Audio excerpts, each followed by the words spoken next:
Right, we're out in the woods, up the mountains, going for a bit of a walk. So, this one's for Fab Life. It's a video about how some YouTubers can't take criticism. When they do shit work and try and push it off as great work.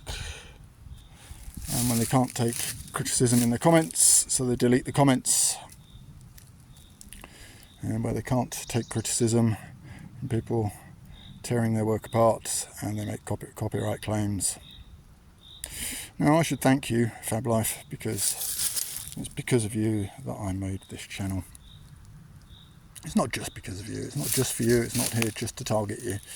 But your V-block video annoyed me to the point I had to say something. And given that you delete comments, did it there? Well, here.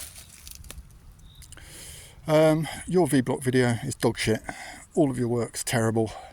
Every frame that you set up, you do something stupid. The clamp one's even worse. There you go. For somebody who's trying to do good machining content on YouTube, you're doing a fucking awful job of it. And filming's good. Filming's great. It's only the but you should probably get somebody else in to do the filming, to do the machining. Your videos are the only thing that makes me think there's a reason to have AI content on YouTube. Because even AI content isn't that stupid. I didn't tear into your cross-slide fix because it wasn't that stupid. Breaking the cross-slide was stupid. Crashing the lathe twice in a video, that's stupid.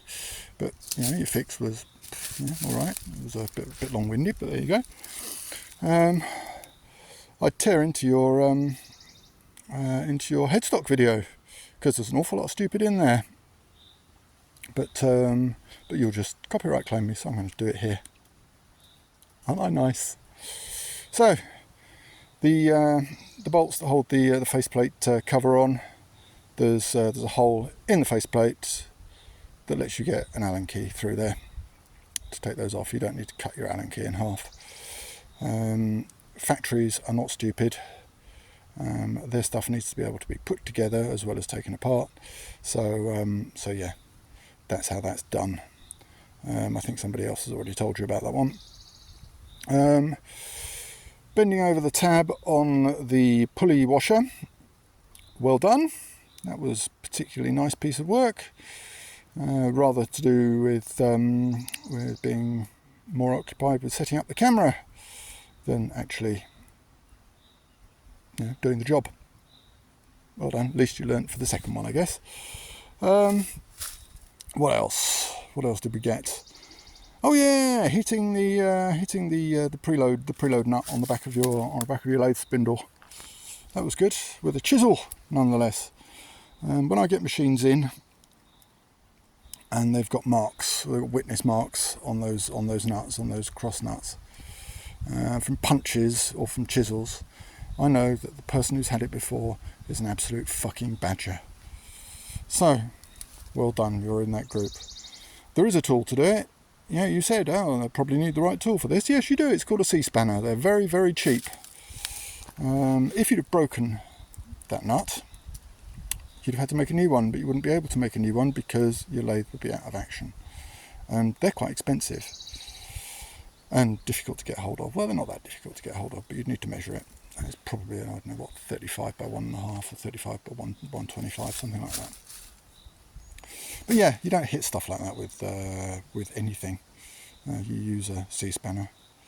And the same nut on the pulley, you can use a small C-spanner or you can make a special socket for it. It's just a piece of tube and you mill it out so that you've got 4 little tits on it, and those little tits go into the things and you drive it around with a socket. It's really, really easy to do. That would have been, you could have got a video out of that. Nice little video, making a tool to take the back end of my lathe apart. I don't know, maybe not. Anyway, what else did you do? Oh yes, twatting the drive gear. That's always good. it slipped off like there was nothing there, didn't it? When you'd taken the C-clip out of the way. Take that circlip out and just slide it off. Slide it on off with your fingers. Didn't even need to hit it. But putting it back on, you needed to hit it. Why was that, do you think? I think that might have been something to do with the fact that, well, something was in the wrong place. There's probably a key which wasn't properly seated, or, you know. But every twat with the hammer is a piece of metal that's bending or breaking or burring over somewhere. So you've probably ruined something in there, if you're not lucky. You might be lucky. You might just have mangled the key a bit. But if you're really lucky, you'll have mangled the keyway. Well, hey, or the gear, because they're easy to get hold of as well. Also, if you start twatting things which have got bearings in them, that's not good either. You know, so it's okay to tap the end of the spindle to get the bearings to release, but start hitting stuff with hammers in there, not good. Not nice at all. You said you reset the preload. I didn't see you filming it, and I thought that would have been something that you would have filmed. Why?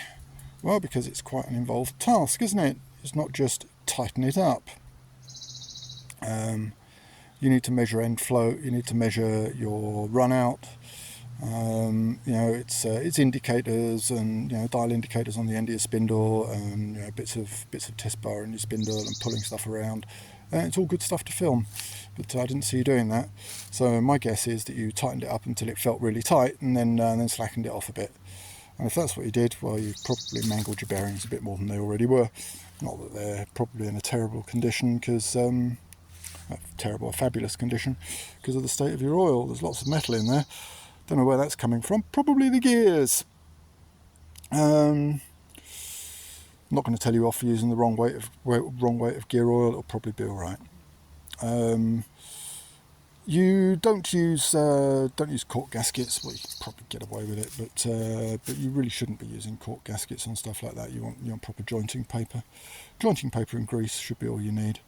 That hole in the casing, which was letting the oil through, it probably would have been better to plug that. You know, you could oil up a screw, put it in the screw hole, plug it with some JB Weld or something like that. Hit it with some brake cleaner beforehand to make sure it's nice and clean. You could plug that hole really nicely, or you could braze it up. But I don't think you'd be up for that, really, would you?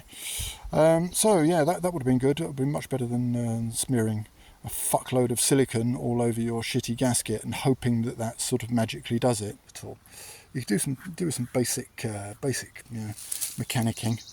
Would be a good thing to look into. You know, rather than spending your time moving the camera around and deleting comments on YouTube. What else? What else was stupid in there? There was lots of stupid.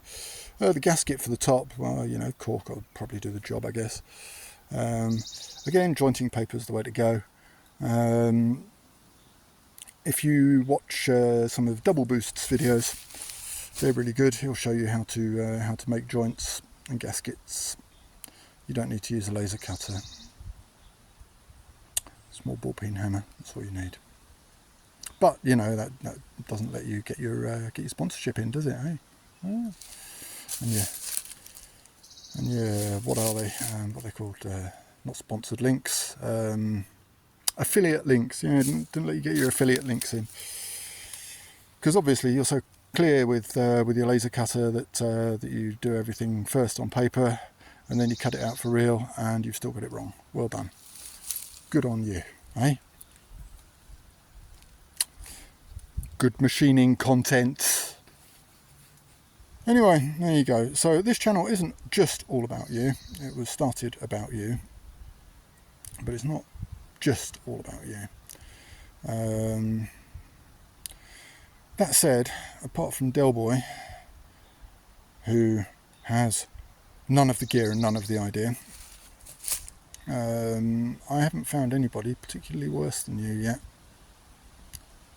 So, you know, if you do better work, I won't make videos about you.